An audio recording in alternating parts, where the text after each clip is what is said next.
Sunday afternoon with me, Tony. You are watching Living on a Thin Line with Tony Vicich. We come to you every day at 2 p.m. Mountain Standard Time. Well, actually, right now, Arizona is Pacific Time because we don't do Daylight Savings Time. So we're actually Pacific Time, but we don't change the whole name of standard time area we are. That's some big time people that run time stuff, and they're not going to listen to a state and go, all right, now we're Pacific Time. They're just not going to listen. So we get as confused as you are, but you know that you're here, and I know you're here. Yes, there's a, if you hear that, I don't know if you hear that in the background, but somebody's car alarm's going off. You know, I'm trying to remember if ever I heard a car alarm, we went running outside going, oh my God, someone's stealing a car. And the answer is no. So there's something else going on out there. My wife's actually looking out the window to let me know. It's a tow truck with a car on it. It's a tow truck with a car on it. It's a tow truck. So you know what? Who says there's not excitement during the time of pandemic and quarantine? It is halftime in the Clippers Dallas NBA Finals, the first round of the finals. 66-58, I believe, is the score. So Dallas does keep mounting comebacks, and you got to give credit to Luka Doncic, a 21-year-old man who sprained his ankle, but is still playing. Because let's face it, what else are you going to do? If you're in the NBA, you're in that bubble, you're in the playoffs. After that, you get to go home. To what? To quarantine wherever you are. So that's a little crazy. Hold on. I got other stuff popping up on my phone here I'm trying to get rid of, and I have a hard time doing it. I have so much stuff on my phone. You know what I tried to put on my phone today? I'm a little upset. I put the ESPN app. That's not how you normally say it. ESPN. That's not how you say it. You say it ESPN. Tried to put the ESPN app on my phone because my cable provider is not a cable provider at all. It's a satellite. I am with Dish, and I've been with Dish for a number of years. Now, I play that game that all of us play every couple of years where some provider goes, and we'll give you all of this for only $39.99 a month, and then it goes up. But, you know, we switch and save a little bit of money, and I stayed with Dish this time because they offered me a barely smoking deal at the time. But since then, Dish has lost HBO. You cannot get HBO if you have Dish. Dish has lost the NFL network. Dish has lost ESPN. Dish has lost Disney. Dish has lost ABC. Now, I know the big three aren't what the big three used to be, CBS, ABC, and NBC. I know they're not what they used to be, but they still are the big three, still most viewed by people. The largest number of people who watch television still watch those three networks. And if you have Dish, you can't get it right now. And, you know, I don't want to be like a crabby old man. Call them up and go, what's going on here? I can't even get my basketball game. And when you go to like Channel 15, that would be the local numbers for it here in our area. There's some dude on there who works for Dish or is a vice president in charge of bullshit, you know, going, we've tried everything. They are trying to put pressure on us. No one, you'll call us. You're damn right I'm going to call you. Who am I supposed to call? So I cannot watch the game today unless I spend $50 getting an ESPN subscription. Now, I know there's a big battle going on between various cable providers and networks. I know there's a big battle going on for that because you understand that if you got cable, if you have Dish, or if you have Cox, or if you have whoever you got, brings your cable in, that all they really are they're just a transit. They're just the railroad. You know, they're just the railroad. And then it's somebody else who's got the cars full of goods that have to go from point A to point B. And at one time, the cable companies, Dish, all these providers, they had the upper hand because they used to tell all these CBS, NBC, HBO, Showtime, you want to be on our networks, then you better give us a good deal. But over the years, the table has turned, especially with the internet, with Netflix, things like that, that now the creators of content are now holding the cable providers hostage. And who's really being held hostage is you and I. And I just think it's abysmal. I think it's damned abysmal that during this time of quarantine, during this time of pandemic, during this time where a lot of people can't go anywhere, that one of the leagues that has done it right as far as being able to present their product, their sport, National Basketball Association, has done it right with their bubble. Everybody's staying in a bubble. And it's kind of showed a lot of other production teams how to do it right, too. I'm starting to hear stories of entire film productions or television productions. They're now working in a bubble. You sign up to be even, a script person, and you're the person, they used to call it script girl, but sometimes it's a dude now. And rightfully so. You sign up to be the script fella, lady, the script doctor. I don't know. You stay in that bubble the entire time. They put you up. They have, I don't know, they put you up in a hotel there, or they put you up in trailers, something like that. Paul Whitney says, come north of Shea. Happy to host you. Watch the second half. I know, Paul, but that's a long drive for me today, and I still have other things to do. I am catching it on. I'm able to follow the score, and I'll catch the highlights on NBA TV tonight. But it's us. I think it's a damn shame all the way across the board, from whoever Scripps TV is, because they now control ABC, at least in this area. I don't know if they own ABC. From them to the NBA, to ESPN, to Dish, that they haven't worked this all out for people like you and I. I think it's a damn shame. So I'm not able to watch the game live. I was able to watch 10 minutes of it. And you know what? I didn't know this. I did not know this till I came in and sat down to watch the game. And I'm going, what the hell? I can't find it anywhere. I go, oh. So I won't be able to watch the game live. I'm pretty sure the Clippers are going to win. This is the first round of the playoffs. There'll be a second round and a third round in the finals. Plenty more basketball that I'll be able to catch on TNT and on NBA TV. But I'm going to have to work something out. I'm not going to sit there and miss games. And if someone's, you know what? If we're going to find out how good of negotiators the Dish people are, because I'm going to call them and go, you need to give me something. I don't have HBO because of you. They go, well, you can download the app. I go, that's not, I have a cable provider. So I can download 900 apps. I'm not a 12-year-old. We don't have HBO. We don't have the NFL sports package. There's Fox Sports that's missing. There's ESPN. There's regular television that's missing. I mean, about the only thing I can get right now on Dish is some fucking infomercial. And yes, you get the cream too. It's amazing. Shelly Austin says, yes, missing my ball games. So I'm a little upset by that. Of course, what will be on my television tonight, ladies and gentlemen, will be President Donald Trump telling us about the miracle cure. Big news. Big news. And the big news turns out to be something, I think, about plasma. Here's the problem right now, that if he comes out, because what's happening is they're able to take blood plasma for people who have had COVID, have had it and survived. Yes. And they would take that plasma and that antibodies, be able to inject that into people, and it works as a vaccine. Shelly is my friend who follows you. She's a great lady. Thank you, Jerry, for telling me that. Thank you, Shelly. Now I know who you are. Besides the person who always posts cool stuff on our show and watches it. We appreciate both of you. We kind of know about this plasma thing. And I don't think that it's at the level right now where they can roll it out to every man, boy, woman, child, everybody. I don't think we're all going to be able to work together. Come on and work together. And I'll get a plasma shot by Tuesday.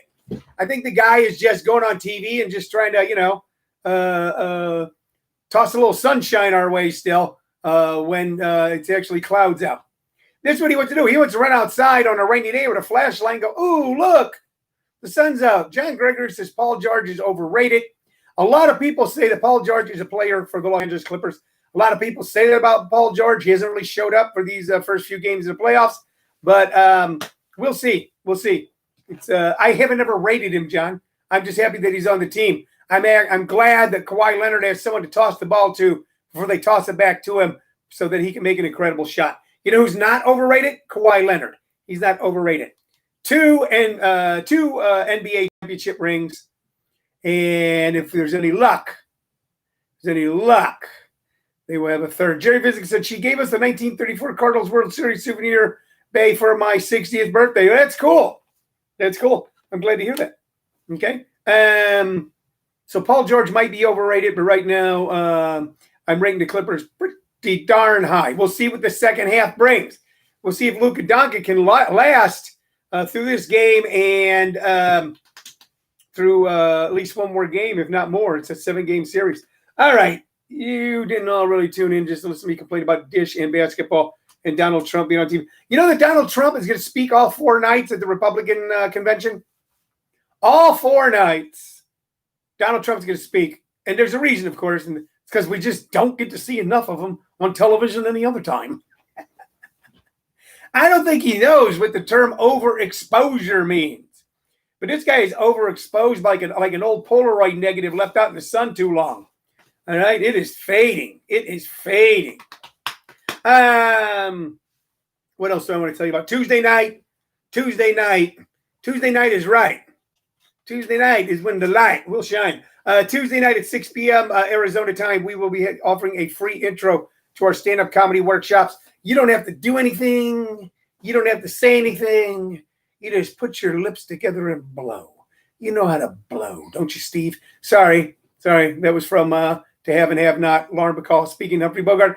You don't have to do anything. You don't have to say anything. All you have to do is tune in Tuesday night, go to comedyschools.com and click, and you'll be able to sit in on our free intro to stand-up. If you want to improve your public speaking skills, if you want to get over stage fright and shyness, if you just want to have some fun, if you're looking for a hobby, if you seriously want to be a stand-up comic, we're for you, without a doubt. We've helped people go all the way from their very first class to national television, and we'd love to help you achieve whatever goals you have as well. Easy to do. Just go to comedyschools.com and click the free intro button. I think it's a button. I haven't looked. There's the link is there. The free intro link. Tuesday night at 6 p.m. our time, Arizona time. And you'll be able to check it out. What else can I tell you? We are preparing for that eventual day when we will be back doing live shows and live entertainment. Matter of fact, what's really exciting, there's a new club open in the Mesa Gilbert area of Arizona called JP's Comedy Club, opened by our good friend Jim Perry. And we're partnering with him to bring you great shows and live in-person stand-up workshops and improv workshops as well. Going to have a whole slate of things for you, your family, and friends to do on Monday night, Tuesday night, Wednesday night, Saturday day, Sunday day, and then great shows there every Thursday, Friday, and Saturday. Watch this space for announcements about that. John Gregory says Trump will return to the WWE World Championship belt this week. Will retain the WWE World Championship belt this week. He may well. That's a fake league with a bunch of fake steroid freaks on it, and that's where he probably belongs. Paul Whitney says to Jonathan, he actually did a really good job in the WWF. Wish he'd go back there. Well, we all wish he'd go somewhere. All right. Let's get to the music. Okay. Oh, you know what? There's a little controversy in the NBA, and I'm going to tell you about it right now. Minor controversy. The cameras picked up, and lip readers were able to see, and supposedly Montrezl Harrell, who is has been Sixth Man of the Year and is up to be Sixth Man of the Year again and plays for the Los Angeles Clippers, was trash talking Luka Doncic. Montrezl Harrell is African American. Luka Doncic is Caucasian. Okay, Caucasian. So and supposedly said things to Luka Doncic which could be viewed as a racial slur. Perhaps something similar to, hey, you know, white. I don't know. So and so shouldn't even be in this league. I don't know. The league talked to him. Doc Rivers talked to him. And then today he went over to apologize to Luka Doncic, and all was forgiven. All was forgiven. But, you know, the announcers were pointing out today, and I don't know if this was really the announcer's place, to say everybody said there's no place for this in the league. I think Steve Jackson, former Golden State Warriors head coach, is one of the announcers. And he said, when he was asked about it, he goes, I've heard in 17 years of being in the NBA, I've heard far worse, and it shouldn't happen. So a lot of trash talking goes on the floor. Daniel Bros, knock it off. So a lot of trash talk that goes on the floor. This time it was a African American casting aspersions on a Caucasian, and there was an apology accepted. But just going, we're surprised that there wasn't some sort of fine, some sort of a stronger announcement, because if it had gone the other way, if Luka had tossed some sort of racial slur or anything that resembles a racial slur towards Montrezl Harrell, he would have been fined, possibly suspended for a game or more, and justifiably so. So I have thoughts on that, but I haven't really coalesced them yet. I have thoughts on that, but I really haven't coalesced them yet. I do think that if Luka Doncic claims that he was not bothered by it, and Montrezl Harrell even then apologized and they hugged it out. It's one of the great things about the NBA, since they're on a bubble right now, they can actually shake hands and hug and stuff. Remember that? Remember shaking hands? Remember hugging? Remember Huggy Bear? Okay. Remember when there was like the friendly neighborhood pimp on primetime television? Guys like Huggy Bear. And they were lovable like Snoop Dogg. Snoop Dogg's lovable. Dana Bro says, I tried running back and forth on a basketball court. I try it when you're 6 feet or greater. Man, the trash talk here is going back and forth now. Jonathan Greger says, I can't. Basketball players are talking trash. This is such a serious issue. Not. I know it's not a serious issue, but it's made. There was a newscaster in Cleveland, Ohio, who announced that Kamala Harris, in becoming the first, that she was the first female colored woman to be running for vice president, and he was fired. He was fired from his job. If he would have said first female person of color, then he would not. He would not have been fired. But they left off a preposition, two prepositions, I guess, of people. He didn't leave out. He left off a noun, or would there be a adjective? Would person be the adjective there? And a preposition, because he left off two words. He was fired. I don't know. There's a lot of reckoning that has to go on right now, and a lot of the advancement necessary till everybody gets a equal seat at the table has not yet been achieved. But on occasion, my friends, it's altogether possible that in pursuit of this just and noble cause, there are casualties that should never have never taken place. Ernie Green is watching. And Ernie Green is a big Clippers fan. My brother just said that I am a cracker. There you go. I have just been called a disparaging phrase for Caucasian people by my own brother. John Gregory said, Jerry Vicich, John Gregory is a cracker. All right. There's a lot of cracker talk right now. It would be different if I said it. Yeah. Now, if my wife called me a cracker, it'd be a whole different deal. I think my wife sometimes curses me out in Spanish. I don't know. I did find out. She goes, cállate. That means shut up. So I learned that because I'm watching telenovas right now. Paul Whitney says, I just avoid race talk. Never liked NASCAR to begin with. Hey, there you go. So there's a little controversy there. I don't know your thoughts on that. We're going to talk about that more in the coming week. These kind of things fascinate me. These kind of things fascinate me because I deal in the world of words. And I've always been a strong free speech advocate. And I've also always thought that the art sometimes should be elevated past the man. The art should be elevated past the man. We talked about how many John Wayne movies were directed by a great liberal in John Ford. So if we get rid of if we don't show John Wayne movies, are we not also then not showing a liberal's movies? Okay. And by the way, I believe people should be able to have their strong political preferences, and that their work should not then be assigned to a dustbin. Speaking of people who, man, if someone's going to read all these comments later on, Jerry Vicich, John Gregory, no, it's not cracker. They're calling one another cracker on the show. There's a lot of cracker talk. I'm going to nickname you all Nabisco. You're a bunch of Nabiscos. What if that? All right. What if people go, you can't call someone a cracker? That's wrong. You go, all right. Not going to do that anymore. You know what those guys are? They're a bunch of Nabiscos. And enough people called enough of a particular type of person a Nabisco then eventually someone calling someone in Nabisco would become a fireable offense. He was let go for calling someone in Nabisco. That could happen. And now we got honky misspelled, spelled honky. All right, I want to talk about the music before we go on. Look at the can of worms we've opened now, ladies and gentlemen. A saltine. Yeah, he's a Nabisco. You're a Nabisco. Oh, yeah? Well, you're a saltine. How you like that? Yeah? Oh, yeah? Well, you're a Reese's peanut butter cup. You're a milk chocolate. How about that, buddy? Oh, yeah, well, you're a Nabisco. Oh, really? Well, you're a Reese's peanut butter cup. Well, you're a saltine. And then fisticuffs fly. Don Shell said, long-haired, bell-bottom, incense-burning hippie peace freak. Yes, that was a derogatory term used against those of us who were late baby boomers in the early 70s.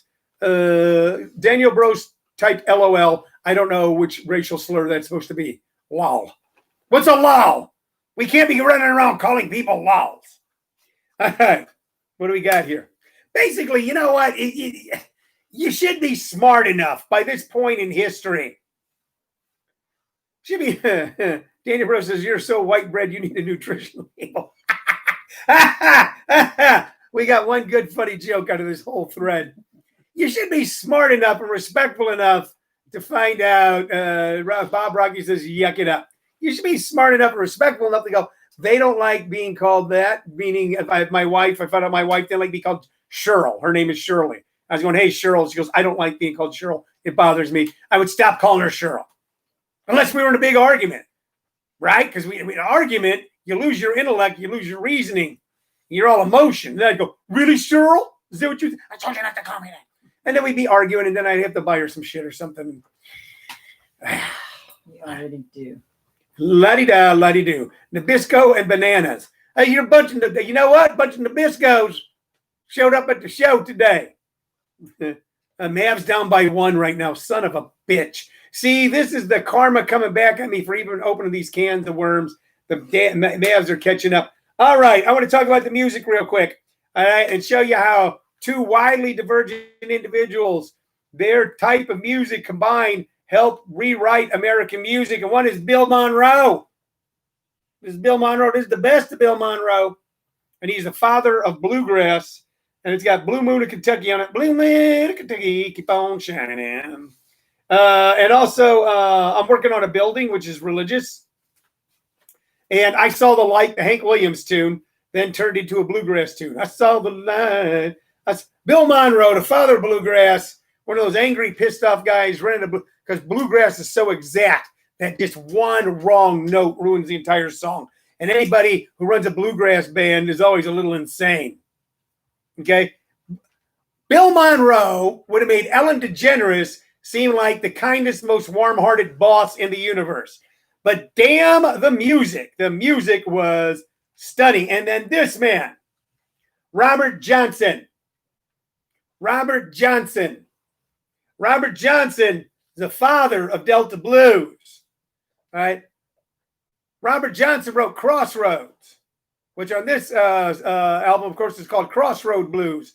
This is a CD compilation of a lot of his work. Crossroad Blues, Terrapin Blues, Come On My Kitchen, Walking Blues, Last Fair Deal Gone Down, which was turned into a country song later on, Kind-Hearted Woman Blues, Preaching Blues, Rambling on My Mind, Hellbound on My Trail, and a bunch of others. Robert Johnson was such an incredible guitarist. Robert Johnson was such an artist. By the way, I want you, if you could see the hand there, look how much that hand is spread across those frets. Isn't that something?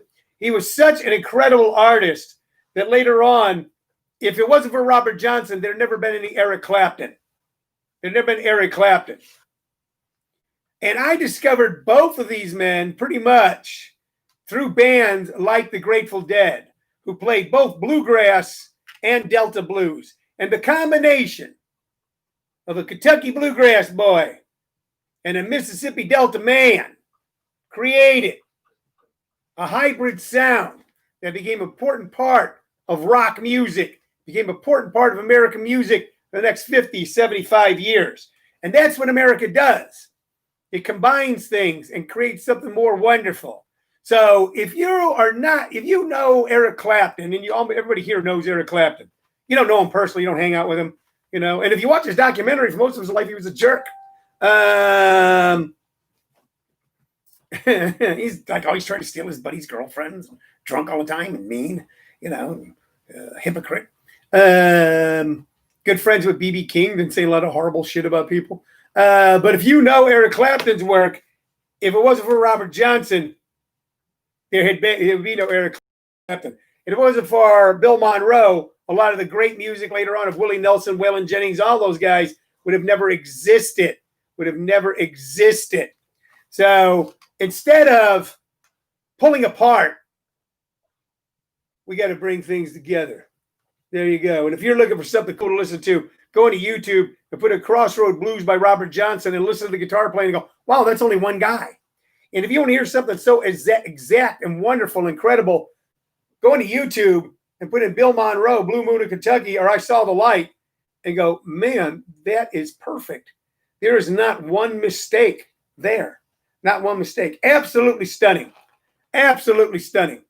All right, that's the show for today. We've talked about a whole bunch of stuff. You've all been able to have a good time separate of me in the chats. I can see that right now. We're going to be back tomorrow at 2 p.m. with more thrilling tales from yesteryear. We'll see if we can stir up just enough controversy to have some fun and talk about some of the great music that, if you listen to, may add just a little bit of sunshine and value to your life, a little bit more than any fake therapy being touted by Snake Earl salesman. My name's Tony Vicich. This has been Living on a Thin Line. Go Clippers! Bye-bye.